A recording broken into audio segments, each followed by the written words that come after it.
재판장이나 물건 나누는 자로 세웠느냐 하시고 그들에게 이르시되 삼가 모든 탐심을 물리치라. 사람의 생명이 그 소유에 넉넉한 데 있지 아니하니라 하시고 또 비유로 그들에게 말하여 이르시되 한 부자가 그 밭에 소출이 풍성하매 심중에 생각하여 이르되 내가 곡식 쌓아둘 곳이 없으니 어찌할까 하고 또 이르되 내가 이렇게 하리라. 내 곡간을 헐고 더 크게 짓고 내 모든 곡식과 물건을 거기 쌓아두리라. 또 내가 내 영혼에게 이르되 영혼아 열애에 쓸 물건을 많이 쌓아두었으니 평안히 쉬고 먹고 마시고 즐거워하자 하리라 하되 하나님은 이르시되 어리석은 자여 오늘 밤에 내 영혼을 도로 찾으리니 그러면 내 준비한 것이 누구의 것이 되겠느냐 하셨으니 자기를 위하여 재물을 쌓아두고 하나님께 대하여 부요하지 못한 자가 이와 같으니라. 또 제자들에게 이르시되 그러므로 내가 너희에게 이르노니 너희 목숨을 위하여 무엇을 먹을까 몸을 위하여 무엇을 입을까 염려하지 말라.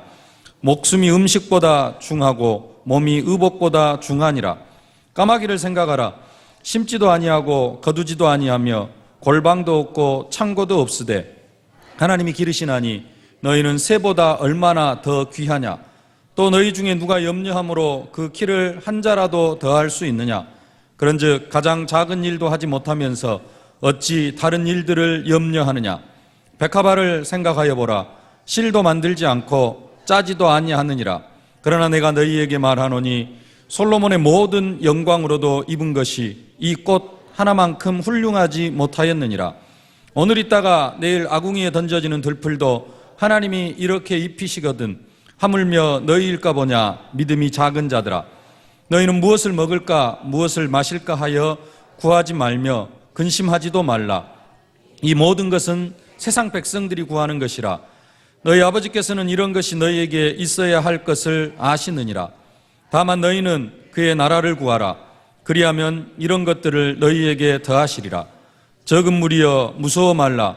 너희 아버지께서 그 나라를 너희에게 주시기를 기뻐하시느니라. 너희 소유를 팔아 구제하여 낡아지지 아니하는 배낭을 만들라. 곧 하늘에 둔 바 다함이 없는 보물이니 거기는 도둑도 가까이 하는 일이 없고 좀도 먹는 일이 없느니라. 너희 보물 있는 곳에는 너희 마음도 있으리라. 아멘. 34절 다시 한번 함께 봉독하겠습니다. 너희 보물 있는 곳에는 너희 마음도 있으리라. 아멘. 우리의 보물이 있는 곳에 우리의 마음이 있습니다. 당연하죠. 내가 가장 소중하게 생각하는 것, 거기에 우리의 마음이 있습니다. 조금 풀어서 설명을 하면은 보물은 우리의 삶에 있어서 관심입니다. 내가 어디에 관심을 두고 살아가느냐라는 것입니다. 그리고 마음은 우리의 인격과 우리의 삶의 중심을 이야기를 합니다. 그래서 보물이 있는 곳에 마음이 있다는 말은 우리가 어디에 관심을 가지고 살아가느냐에 따라서 우리의 삶의 가치가 달라진다는 의미입니다. 내가 무엇에 관심을 두고 살아가느냐에 따라서 삶의 가치가 달라져요. 위의 것에 관심이 있느냐, 땅의 것에 관심이 있느냐에 따라서, 세상적인 것에 관심을 두고 살아가느냐, 하나님 나라에 관심을 두고 살아가느냐에 따라서 그 사람의 가치가 결정이 되어진다는 것입니다. 그래서 오늘 예수님께서 말씀합니다. 다만 너희는 그의 나라를 구하라. 그리하면 이런 것들을 너희에게 더하시리라. 다른 것 구하지 말고 뭘 구해라? 하나님의 나라를 구하라. 그렇게 말씀합니다. 하나님의 나라를 구하라. 어떻게 하는 것이 하나님의 나라를 구하는 겁니까? 지난주 받은 말씀처럼 그리스도, 하나님 나라, 성령 충만, 오순절의 역사, 24시 기도 속으로 들어가서 하나님 정말로 내가 로마서 16장의 일꾼 같은 그러한 제자로 세워지게 하여 주옵소서. 이 세상을 살아가면서도 우리의 삶의 방향이 어디에 맞춰져야 됩니까? 하나님 나라에 맞춰져야 될 줄로 믿습니다. 삶의 이유와 목적이 이 땅의 것에 있는 사람은 절대로 참 만족을 얻을 수가 없습니다. 혹시 내가 살아가는데 좀 불평거리가 좀 많다. 사람을 볼 때도 좀 불평이 많고 내가 어떤 일을 만나도 좀 불평거리가 많다. 불평이 많다. 그런 사람은 왜 그러느냐? 이유가 삶의 이유와 목적이 위의 것이 아니라 땅의 것에 있기 때문에 그렇습니다. 어떤 사람이 좀 불평이 많다 그러면 저 사람은 땅의 것을 많이 이렇게 붙잡고 삶의 이유와 목적이 땅의 것에 있구나 그렇게 생각을 하면 됩니다. 내가 원망과 불평이 좀 많다. 내 삶의 이유가 어디에 있는 거예요? 땅의 것을 붙잡고 있기 때문에 그렇습니다. 파스칼이 이런 이야기를 했습니다. 우리 안에 큰 허공이 하나 있는데 그것을 메우기 위해서 하는 세상의 모든 일들은 뭐냐? 갈증을 해소하기 위해서 바닷물을 마시는 것과 같다. 갈증이 나는데 바닷물을 먹으면 어떻게 됩니까? 더 갈증이 납니다. 우리의 뭔가 허전함을 채우기 위해서 우리가 하는 모든 세상적인 일들은 더 뭐 하는 거예요? 더 우리의 삶을 공허하게 만들고 더 우리의 삶을 절대로 그것으로는 우리의 만족을 채울 수가 없다라는 것입니다. 이런 사람들은 어쩌냐? 신앙생활을 해도 늘 갈등을 하게 되어져 있습니다. 이것 때문에 갈등, 저것 때문에 갈등. 삶의 이유와 목적이 어디에 있냐? 땅의 것에 있기 때문에 그렇습니다. 지난주 말씀에 땅의 것을 생각하지 말고 위의 것을 생각하라 그랬는데 땅의 것을 생각하는 사람은 항상 갈등, 항상 원망, 항상 불평. 항상은 아니라 할지라도 문제가 좀 터지면은 이 속에 하나님의 계획이 뭔가 이런 것들을 생각하는 것이 아니라 원망이 먼저 나오고 내 생각과 맞지 않으면은 원망이 먼저 나오고 이런 건 왜 또 해야 되는가? 왜 이런 일들을 하나님께서 나에게 허락하시는가? 원망부터 나오게 되어져 있습니다. 또 여러분 주위에 이제 불신자들이 많이 있을 수 있습니다. 나는 이렇게 사는데 저 예수도 안 믿는 저 불신자는 왜 저렇게 응답은 아니지만은 나보다 잘 사는 거야. 혹시 이런 생각 드신 분들 계십니까? 왜 그러느냐? 삶의 중심이 땅의 것이기 때문에 그렇습니다. 땅의 것에 있는 사람은 삶의 중심이 땅의 것에 있는 사람, 세상적인 것에 있는 사람은 불신자들이 잘 되는 것을 보면은 배가 아픕니다. 저 예수도 안 믿는 것들이 왜? 저주받아야 성경에서는 분명히 또 메시지에서는 분명히 불신자는 6가지 상태 속에서 운명과 팔자에 묶여 저주 속으로 들어간다 그랬는데 예수 믿는 나보다 쟤는 더 잘 산 것 같고 그래서 그 사람들을 보면 나한테 나의 자신이 좀 한탄스럽기도 하고 왜 그러느냐? 세상적인 것에 내 모든 관심이 있기 때문에 그렇습니다. 예수 믿는 사람들 중에서도 교회 안에서도 내가 그래도 헌신하고 기도하고 날마다 기도하고 하는데 저 사람은 응답받는데 나는 응답을 못 받던 것 같아요. 그 생각이 드는 것 자체도 뭐냐? 내 중심이 어디가 있어요? 땅의 것에 있기 때문에 그렇습니다. 땅의 것을 늘 생각하기 때문에 세상적인 것들을 늘 생각하기 때문에 그렇게 보이는 것입니다. 사도 바울은 이 땅의 것, 세상적인 것을 구하는 그런 사람이 아니었습니다. 사도 바울은 복음을 깨닫고 나서 그 세상적인 것들, 땅의 것을 뭘로 여겼습니까? 배설물로 여겼습니다. 그래서 오늘 새벽에도 말씀을 받습니다. 에베소 교회 편지하면서 편지를 쓰는데 편지 내용이 계속해서 그리스도 안에서 그리스도 안에서 그리스도 안에서 그리스도 안에서 절절히 그리스도 안에서 그리스도 안에서 모든 이야기가 어디로? 그리스도 안에서. 사도 바울 오직 예수 이거 외에는 없었습니다. 그러면서 쭉 현장에서 전도하고 하나님 나라를 구했어요. 기도하다가 현장에서 전도하다가 보니까 로마도 보아야 하리라. 가이사 앞에 서야 하리라. 사도 바울의 유일한 목적, 관심이 뭐냐? 세계복음화, 로마 복음화. 그것이 사도 바울의 가장 큰 인생의 목적이었습니다. 그의 인생을 보면 야곱이 그런 이야기를 하잖아요. 바로 앞에서 내가 나이가 별로 많지 않지만 험악한 세월을 보냈습니다 라고 야곱이 바로 왕한테 이야기를 하는데 그 야곱과 바울의 삶을 비교하면은 야곱은 그냥 따뜻하게 살아간 겁니다. 따뜻한 집에서 따뜻하게 살아간 거예요. 바울은 얼마나 큰 고난과 고통 속에 살았습니까? 복음 전하면서 수도 없는 이루 말할 수 없는 그 엄청난 핍박과 고난 속에 살았습니다. 그러나 우리가 사도 바울을 이야기할 때 사도 바울이 고생했다, 너무 힘든 삶을 살았다라고 그렇게 조명하지는 않습니다. 사도 바울의 삶 결론적으로 뭐라고 이야기합니까? 하나님의 최고 축복을 받은 사람을 꼽는다면 전도자 바울로 들 겁니다. 기준이 어디에 있습니까?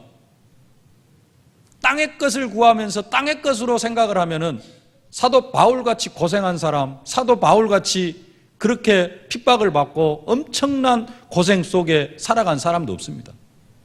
그럼에도 불구하고 사도 바울을 향하여서 우리는 최고 축복의 사람이라고 이야기를 합니다. 근데 나더러 그 축복을 받으라고 하면은 여러분에게 그 축복을 받으라고 하면은 못 받을 것 같아요.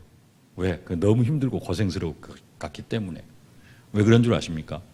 아직도 내 삶의 중심이 어디가 있어요? 땅의 것에 있기 때문에. 세상적인 것에 있기 때문에 그렇습니다. 우리는 정말로 위의 것을 찾아야 될 줄로 믿습니다. 하나님 나라의 축복을 정말로 우리가 사실적으로 누려야 될 줄로 믿습니다. 우리는 하나님 나라 하지만은, 하늘의 복을 누려야 되겠다고 하지만은, 진짜 하늘의 복 주려고 하면은, 하나님 이거 정말로 내가 받아야 됩니까? 내일부터 40일 특별 새벽 기도회를 한다고 하는데, 이게 하늘의 복을 받아 누리는 가장 중요한 시간표가 되어집니다. 근데 왜 그걸 또 해야 됩니까? 이 생각부터 먼저 든다. 그러면 하늘의 복하고는 나하고는 관심이 없다. 나는 어디에 붙잡혀 살아가는 사람이다? 아직도 내 삶의 중심은 땅의 것이구나. 그렇게 생각하시면 됩니다. 정말로 내가 하늘의 복을 누리려고 한다면 거기에 시작, 그게 뭡니까? 말씀 붙잡고 기도하는 겁니다. 하나님께서 교회 시간표를 통해서 생명걸 사명 찾게 하신다고 하셨는데, 그 응답이 지난 한 주간 동안 기도했더니 이번 주에 새롭게 시작이 되어지는구나. 이렇게 생각을 하면은 우리가 뭘 구하는 거예요? 하늘의 것을 생각하고 하늘의 것을 찾고 하늘의 것을 구하는 사람이 되어집니다. 근데 이게 힘들어지고 고통스럽게 생각이 되어지면은 내 생각은 아직도 땅의 것에 있는, 하루가 힘들고 또 여기까지 또 매일 차 타고 오려면 그 기름값도 좀 생각을 해야 되고, 이게 뭐예요? 땅의 것을 구하는 겁니다. 아브라함이 75세 부름을 받았습니다. 어떻게 보면 24년 동안 아브라함은 제대로 하나님의 말씀을 믿지 않았습니다. 내가 너로 큰 민족을 이루겠다. 절대 안 믿었습니다. 99살 때까지 안 믿었습니다. 24년 동안 안 믿었습니다. 그러다가 24년, 25년 만에 하나님의 말씀이 믿어졌어요. 그래가지고 아들을 낳았습니다. 자기는 아들 아예 포기하고 살았습니다. 아들 안 낳겠다 그랬습니다. 근데 하나님께서 낳게 해주겠다, 낳게 해주겠다. 안 믿었어요. 하나님의 말씀도 안 믿고 살았습니다. 그러다가 아들을 낳았어요. 그리고 나서 아들이 한 17살쯤 되니까 하나님께서 명령을 하셨습니다. 네 독자 이삭을 번제로 하나님 앞에 드려라. 그것을 실행에 옮겼습니다. 세상적인 문화로 보면 그 당시에 그 지역에서 자식을 자기들이 섬기는 신 앞에 제물로 드리는 것은 보편적인 하나의 풍습이었습니다. 그렇기 때문에 그냥 세상적인 눈으로 보면은 아브라함도 그럴 수 있겠지 라고 넘어갈 수도 있습니다. 우리는 워낙 믿음의 관점에서만 보니까, 그리고 우리 문화에 그런 문화가 없기 때문에 워낙 믿음의 눈으로만 보니까 아브라함이 정말로 믿음의 사람이었다라고 생각할 수 있습니다. 근데 그 당시 그 근동 문화를 보면은 자식을 제물로 바치는 것이 그냥 풍습이었습니다. 신들에게 바치는 것이 하나의 문화였어요. 그렇게 보면은 아브라함 그럴 수도 있고 그렇게 넘어갈 수도 있습니다. 근데 그 아브라함을 향하여서 예수님의 족보를 이야기할 때 아브라함과 다윗의 자손 예수 그리스도의 세계라라고 이야기할 정도로까지 그 아브라함을 하나님은 믿음의 조상으로 축복을 하고 있는 것을 볼 수가 있습니다. 최고 믿음의 조상, 믿음도 없었던 것 같은데, 한 일도 없는 것 같은데 하나님께서는 그런 아브라함을 뭘로요? 믿음의 조상으로, 복의 근원으로 세워주셨습니다. 어디 관점에서 보면 그러느냐? 위의 것, 하나님 나라의 관점에서 보면은 아브라함은 최고 축복받은 사람입니다. 그러나 세상적인 관심으로, 세상적인 땅의 것을 중심으로 그것을 가치를 두고 아브라함을 바라보면은 아브라함 어떻게 보면 아무것도 아닙니다. 우리의 관심이 어디에 있느냐? 내 관심이 어디에 있느냐? 하나님은 우리가 이 땅에서 하늘나라의 축복을 누리기를 원하시고, 또 그래서 그 하늘나라의 축복을 누릴 수밖에 없도록 날마다 하늘의 복을 우리에게 주시기를 기뻐하십니다. 하나님이 주시기 원하시는 복은 세상 사람들이 생각하는 그런 복이 아닙니다. 근데 우리가 요구하는 복은 주로 어떤 복이냐? 하늘의 복이 아니라 세상 사람들이 생각하는 그런 복을 찾아가고 있다는 것입니다. 대개가 하늘의 복이 아니라 대개 무슨 복을 찾아가고 있어요? 육신적인 것이고 세상적인 것이라는 겁니다. 오늘 본문에 한 사람이 자신의 문제를 가지고 예수님 앞에 나와서 예수님께 해결을 해달라고 이야기를 합니다. 그 문제의 내용이 뭐냐? 자기 형님이 아버지 유산 다 가져가 버렸다는 겁니다. 자기한테는 형님이 유산 하나도 안 남겨줬다는 겁니다. 그걸 가지고 예수님 앞에 나왔습니다. 예수님, 내 형님이 아버지 유산 다 가져가 버렸는데 절반은 그래도 내가 가져가야 될 거 아닙니까? 이 문제 좀 해결해 주십시오라고 생각을 합니다. 예수님 앞에 나왔습니다. 우리라면 어떻게 할까요? 여러분들이라면 어떻게 할까요? 얼마나 속이 터지고 형님이 믿고 그래서 하나님 앞에 100일 작전 기도라도 해야 되고 그럴 수 있잖아요. 근데 예수님의 거기에 대한 예수님의 대답은 좀 황당합니다. 뭐라고 이야기합니까? 32절 말씀.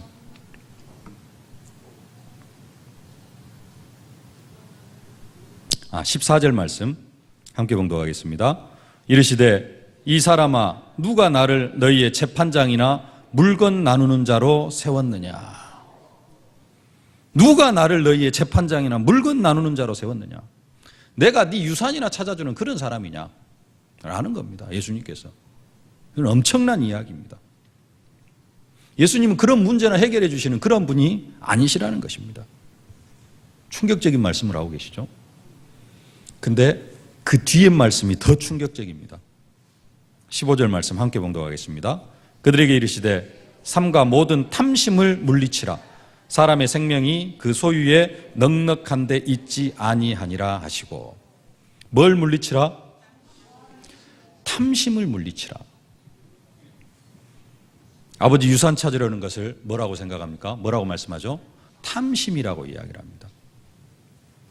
성경사전에서 탐심이라는 단어를 찾아보면요, 타인의 소유물을 자기의 것으로 하고자 탐내고 또 이 탐내는 것을 실현시켜 보려고 애쓰는 일, 이것은 사람의 소유권을 해치고 남의 것을 자기의 것으로 삼으려는 죄라고 탐심에 대해서 정의를 내려놨습니다. 남의 것을 자기 것으로 하고자 탐내는 사람이라고.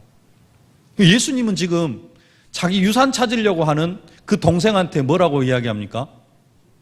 또 그런 사람들을 향하여서 탐심을 물리쳐라. 왜 너무껏 그렇게 네가 가지려고 생각을 하느냐? 아니 그게 남의 것입니까? 당연히 내게 와야 될 것인데 그래서 예수님한테 좀 찾아달라고 했더니 예수님께서는 왜 탐심을 가지고 있느냐? 탐심을 물리치라라고 그렇게 이야기를 한 것입니다. 형님한테 유산을 다 뺏겨버린 동생, 예수님 앞에 기도하러 갔다가 탐심이나 가지고 있는 그런 사람 취급을 받게 되어지는 것입니다. 근데 좀 구체적으로 보면 오늘 이 유산 문제를 가지고 예수님 앞에 나온 이 동생, 형님한테 유산을 다 뺏겨버린 이 동생이 구하는 내용은요, 좀 쉽게 이야기하면은 종으로 팔려간 요셉이 하나님 나 지금 종살이 해야 되겠습니까? 빨리 좀 여기서 나를 좀 끄집어 내주십시오 하는 것하고 똑같은 기도라는 것입니다. 근데 중요한 것은 우리의 대부분의 기도가 어디에 있어요? 주로 이런 것이라는 겁니다. 내 문제 해결받아야 되고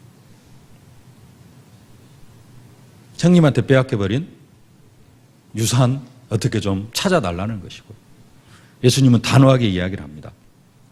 탐심을 물리치라.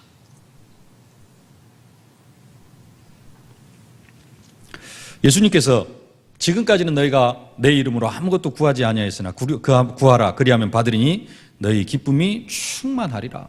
그래가지고 억울한 일이 있어서 내가 예수 이름으로 기도하고 그랬는데 예수님께서는 그것을 향하여서 탐심이다라고 그렇게 말씀하시는 것입니다. 그러면서 비유로 한 부자 이야기를 하십니다.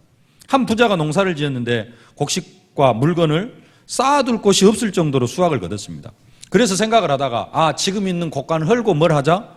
좀 더 크게 올해 응답받은 것을 곡식을 좀 채울 수 있는 큰 곡간을 짓자라고 결정을 했습니다. 이 부자는 오늘 본문에 나오는 그 밭의 소출이 아니어도 충분한 부자였습니다. 근데 이 부자가 그 재산을 부정축제했다는 그런 이야기는 없습니다. 그냥 열심히 농사 지어가지고 뭐 했어요? 우리가 그렇게 말하는, 우리가 그렇게 받고 싶어하는 30배, 60배, 100배 그 축복을 받은 것입니다. 그 축복을 받았어요. 근데 그 축복을 받고 뭐 하려고 하니까 그것을 좀 이제 잘 곳간에 쌓아 두어 가지고 좀 편안하게 살려고 하니까 그 사람을 향하여서 예수님이 하시는 말씀, 어리석은 자여, 어리석은 자여. 오늘 밤에 그 영혼을 도로 찾으시면 그 재물이 누구의 것이 되겠느냐. 그 어리석은 자의 영혼을 하나님께서 불러가실 수 있다는 것입니다. 예수님 말씀하시고자 하는 것, 이 부자는 바로 자기 자신을 위해서 재산을 곳간에 쌓아두려고 했다는 것입니다. 자신이 곳간에다가 많은 재물을 쌓아두면 미래가 보장되는 것으로 그렇게 착각을 했다는 것입니다. 하나님 나라에 대해서는 전혀 관심도 없고 위의 것에는 전혀 관심도 없고 뭔만 생각하고 살아가는 사람이요, 땅의 것만 생각하고 살아가는 사람, 땅의 것에만 관심을 갖고 살아가는 사람, 그 영혼을 하나님께서 오늘 밤에 불러가시면 그 남은 재산이 누구의 것이 되겠느냐. 부자가 하는 이야기, 또 내가 내 영혼에게 이르되 여러 해 쓸 물건을 많이 쌓아두었으니 평안히 쉬고 먹고 마시고 즐거워하자 하리라. 응답받으려고 하는 이유, 축복받으려고 하는 이유, 경제 축복받으려고 하는 이유가 어디에 있습니까? 좀 더 평안히, 좀 더 편안하게, 남들보다 좀 더 좋은 것 먹고 좋은 차 타고 다니고 그거 하기 위해서 우리가 응답을 받으려고 합니까? 오늘 밤 네 영혼을 도로 찾으면 그 남은 것이 누구의 것이 되겠느냐. 21절에 자기를 위하여 재물을 쌓아두고 하나님에 대하여 부여하지 못한 자가 이와 같으리라. 자신을 위하여서. 지난주 본문으로 한다면은, 이후 본문으로 한다면은 땅의 것을 생각하는 사람, 땅의 것만 생각하는 사람, 위의 것에는 전혀 관심이 없는 사람, 그 사람을 향하여서 말씀하시는 것입니다. 그래서 우리가 궁극적으로 구해야 할 것이 있는데 그게 뭐냐? 하나님의 나라를 구하라는 것입니다. 31절 말씀, 다만 너희는 그의 나라를 구하라. 그리하면 이런 것들을 너희에게 더하시리라. 너희 보물 있는 곳에는 너희 마음도 있느니라. 우리의 마음을 어디에다 두어야 됩니까? 하나님 나라에다 두어야 될 줄로 믿습니다. 그럼 왜 우리는 하나님 나라만 구하면 되느냐? 첫 번째로 우리는 하나님 앞에 가장 소중한 존재이기 때문에 그렇습니다. 24절에 말씀합니다. 까마귀를 생각하라. 심지도 아니하고 거두지도 아니하며 골방도 없고 창고도 없으되 하나님이 기르시나니 너희는 새보다 얼마나 더 귀하냐. 하나님이 까마귀를 기르신다는 것입니다. 우리가 잘 아는 것처럼 이 본문은 마태복음에도 기록되어져 있습니다. 마태복음 6장 33절, 너희는 먼저 그의 나라와 그의 의를 구하라. 그리하면 이 모든 것을 너희에게 더하시리라. 근데 앞에도 똑같은 내용이 기록되어져 있는데 마태복음에는 그냥 뭐라고 나왔냐? 공중 나는 새를 보라 그랬습니다. 근데 오늘 누가복음에는 뭐라고 나와 있느냐? 까마귀를 생각하라 그렇게 말씀하고 있습니다. 공중 나는 새는 그냥 피조물 중에 하나인 그런 새를 들 수가 있습니다. 근데 까마귀는 뭐냐? 까마귀도 새에 속합니다만은 까마귀는 이스라엘 백성들이 부정하게 여기는 새입니다. 비둘기는 평화의 상징으로 쓰여지고 있잖아요. 비둘기가 뭘 물고 왔어요? 감람님 이파리를 노아 방주에서 내보냈더니 감람님 이파리를 물고 왔습니다. 까마귀를 내보냈더니 안 돌아왔어요. 왜 안 돌아온 줄 아세요? 까마귀는 먹고 사는 게 시체예요. 시체 썩은 데는 꼭 까마귀가 있습니다. 그래서 까마귀를 부정한 짐승으로, 우리나라 사람들도 까마귀를 부정한 짐승으로 여기는 이유가 까마귀 있는 곳에는 늘 시체가 있어요. 근데 비둘기 있는 곳에는 시체가 없습니다. 네. 까마귀는 시체를 먹고 살기 때문에 노아 방주 이후에 까마귀를 내놓았더니 먹을 게 너무 많으니까 안 돌아왔어요. 그러니까 여러 가지로 까마귀는 이스라엘 백성들이 부정하게 여기는 그런 새입니다. 근데 그 부정하게 여기는 그 새까지도 하나님께서 먹이신다라는 겁니다. 하물며 너희일까 보냐. 까마귀도 먹이시는데 우리라고 안 먹이시겠냐는 것입니다. 그러면서 또 말씀하시길 들에 피는 백합화를 보라고 말씀합니다. 수고도 아니하고 길쌈도 아니하되 솔로몬의 모든 영광을 입은 옷이 이 꽃 하나만 갖지 못하였느니라. 오늘 있다가 내일 아궁이에 던져지는 들풀도 하나님이 이렇게 입히시거든 하물며 너희일까 보냐. 믿음이 작은 자들아. 보잘것없는 백합화 들풀도 입히시는데 하나님께서 피로 값주고 사신 우리 언약 백성들 하나님께서 철저하게 지키시지 아니하시겠느냐. 너희들을 버리시겠느냐. 그래서 우리는 뭐 하지 말고 먹을 것 입을 것 그런 것 염려하지 말고 오직 뭘 구해라? 하나님 나라를 위해서 구해라. 하나님께서 이 세상 역사를 주관하시는데 이스라엘 백성들 40년 광야 생활하는데 그랬잖아요. 40년 광야 생활하는데 하나님께서 지켜주시니까 옷 한 벌, 신발 한 컬레로 40년 동안을 생활을 했습니다.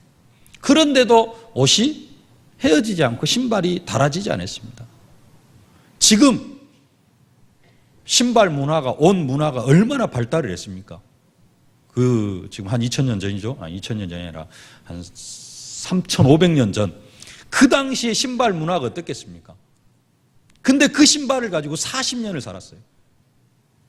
하나님이 지키시니까 그렇습니다. 지금도 하나님께서 동일하게 지키실 것을 말씀하고 계십니다. 뭐 하지 말아라? 염려하지 말아라. 그 정도로 그 새보다도 들풀보다도 하나님이 우리를 귀하게 여기신다. 뿐만 아니라 하나님께서 우리에게 모든 축복을 다 허락해 주셨습니다. 로마서 9장에 보면 유대인들이 받은 축복에 대해서 이렇게 말씀합니다. 그들은 이스라엘 사람이라 그들에게는 양자됨과 영광과 언약들과 율법을 세우신 것과 예배와 약속들이 있고 조상들도 그들의 것이요 육신으로 하면 그리스도가 그들에게서 났으니 그는 만물 위에 계셔서 세세의 찬양을 받으실 하나님이시니라. 이게 이스라엘 백성들에게 베풀어 주신 하나님의 축복이었습니다. 좀 구체적으로 말하면 양자됨. 이스라엘 백성들을 뭘로 삼아 주셨어요? 양자, 아들로 삼아 주셨습니다. 세상 백성들에게서 구별해 가지고 뭘로요? 진짜로 택해 주셨습니다. 선민으로. 그러면서 영광은 뭐냐? 이스라엘 백성들이 영광을 허락하셨다는데 영광은 어디에만 임했느냐? 이스라엘의 성전에만 임했습니다. 하나님이 함께 하시는 그 영광의 의미는 구체적으로 이야기하면 그러니까 하나님이 그들과 친히 이스라엘 백성들과 함께 하면서 그들을 지켜주신다라는 그런 내용입니다. 그게 이스라엘 백성들이 받은 축복입니다. 언약들. 자기 백성으로 끝까지 사랑해 주시겠다라는 겁니다. 율법을 세우신 것. 하나님께서 이스라엘 백성들에게 시내산에서 직접 모세에게 돌판을 새겨가지고 하나님의 말씀을 직접 새겨주셨습니다. 예배, 성전에서 드릴 수 있는 이스라엘의 최고의 특권이 뭐냐? 구약에는 제사, 우리로 이야기하면 예배, 그리고 약속들. 끝까지 이스라엘 백성을 사랑하시면서 뭐 해주시겠다? 그리스도를 보내주시겠다. 그 그리스도가 누구예요? 육신으로 하면 그리스도가 그들에게 나셨으니 그는 만물 위에 계셔서 세세의 찬양을 받으실 하나님이시라. 그 그리스도가 누구를 통해서 왔어요? 유대인들을 통해서 왔습니다. 그러면서 그들에게 누가 있어요? 조상들. 아브라함, 이삭, 야곱. 그러면서 다윗. 엄청난 믿음의 조상들이 그들에게 있어가지고 그 신앙이 쭉 2000년 동안 흘러내려온 것입니다. 구약 4000년 동안. 그런 것을 보면은 이스라엘 백성들이 영적으로 어마어마한 축복을 받았습니다. 이것은 말로 어떻게 설명이 안 되는, 육신적으로 보면 아무것도 아닐 수 있는데 영적으로 보면 모든 것입니다. 최고의 축복을 받았습니다. 근데 그 축복을 구약의 유대인들에게만 허락하는 것이 아니라 이미 지금 언약 백성들인 우리에게 동일하게 허락해 주셨다는 겁니다. 동일하게가 아니라 구약의 이스라엘 백성들보다는 더 크게, 더 풍성하게 우리에게 허락해 주셨어요. 왜 그렇습니까? 성령으로 우리와 함께 하시기 때문에, 말씀으로 우리의 삶을 세밀하게 인도하고 계시기 때문에 구약의 이스라엘 백성들이 받은 축복과 우리가 받은 축복을 비교하면 상상이 안 됩니다. 우리가 받은 축복들이 더 큽니다. 하나님께서 우리에게 뭘 주셨어요? 이미 엄청난 하늘의 복을 다 주셨습니다. 그것을 뭐 해라? 그의 나라를 구하라. 그러는 그 말은 그것을 이 땅에서 누리라는 것입니다. 그거 누리면은 나머지 것들은 다 따라오게 되어져 있다. 우리가 어떤 사람이에요? 그만큼 하나님 앞에 소중한 사람들이라는 겁니다. 그래서 우리는 뭔만 하면 됩니까? 하나님 나라를 구하면 되는 겁니다. 뭐 하는데요? 위의 것을 생각하면 돼요. 땅의 것은 생각할 필요가 없다라는 겁니다. 두 번째로 왜 우리가 위의 것을 구해야 되느냐?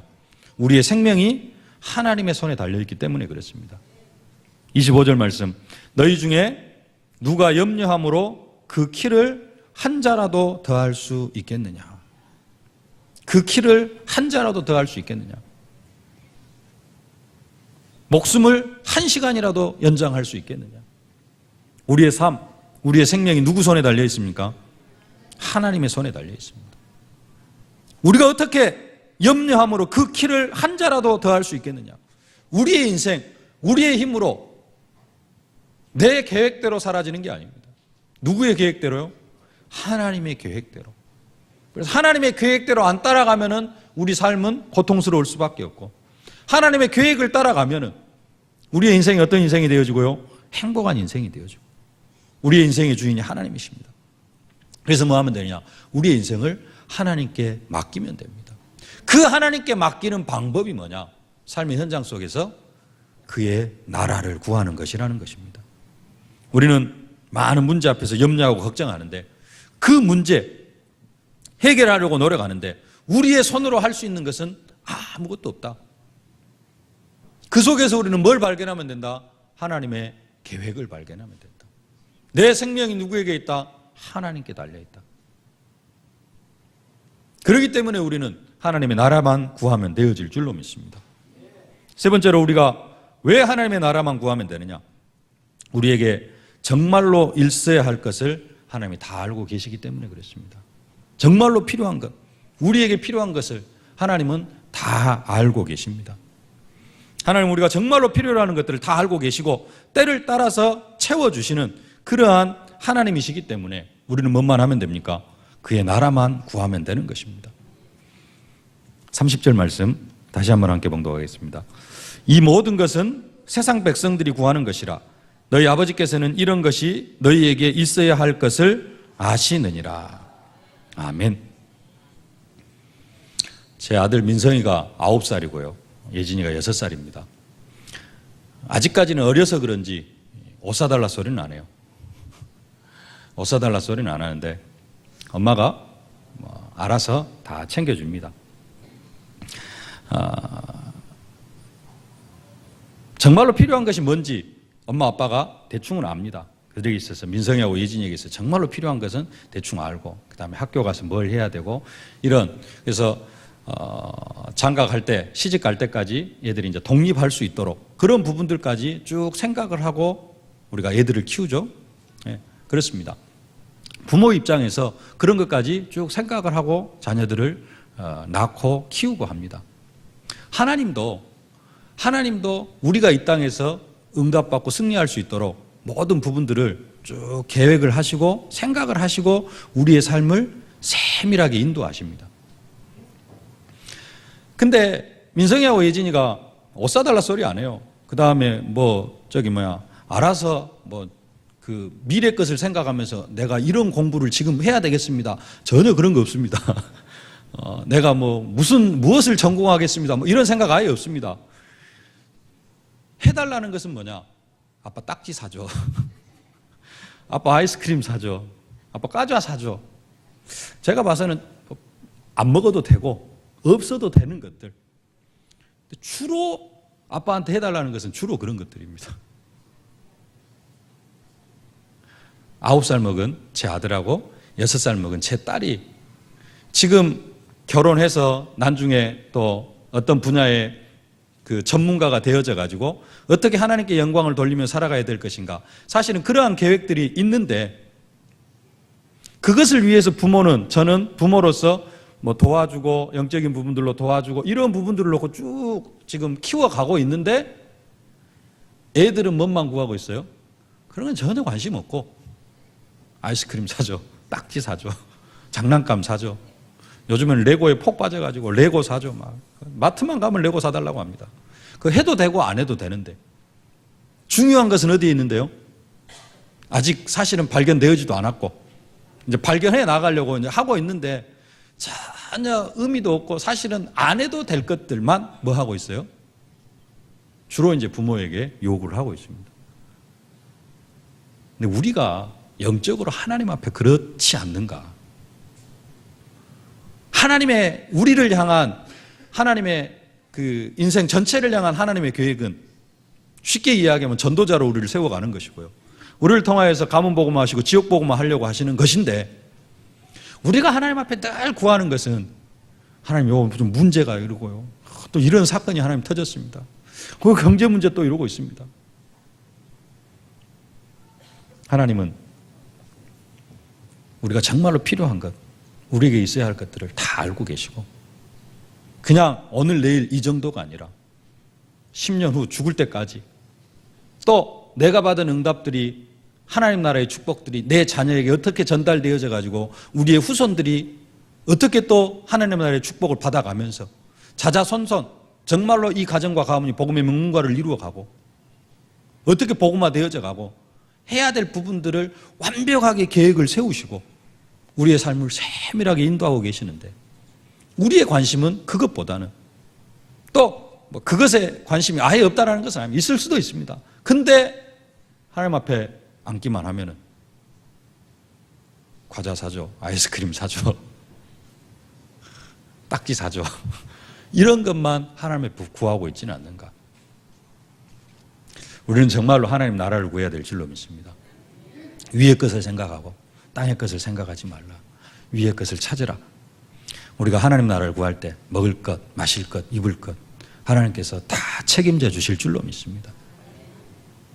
정말로 하나님의 나라를 구하는 그러한 제자의 축복을 누리시는 우리 세계로의 모든 성도님들이 되어지실 수 있기를 주의 이름으로 축원합니다. 살아계신 아버지 하나님, 은혜와 사랑을 진심으로 감사를 드립니다. 이미 우리에게 하늘의 복을 최고로 허락하여 주신 줄로 믿습니다. 양자됨과 영광과 또 예배와 약속들, 세계복음화 언약들을 우리에게 허락하여 주셔서 이미 최고의 축복들로 허락해 주셨사온데, 하나님 우리의 관심이 하나님 나라에는 있지 않고 세상적인 것들, 땅의 것들만 있지는 않습니까? 하나님, 우리의 마음을 성령으로 충만케 하여 주시옵소서. 정말로 오직 예수, 오직 성령 충만, 오직 하나님 나라를 구하는 저희들 되게 하여 주시옵소서. 정말로 우리들이 로마서 16장 일꾼들로 세워져가는 그런 응답과 축복을 누리게 하여 주시옵소서.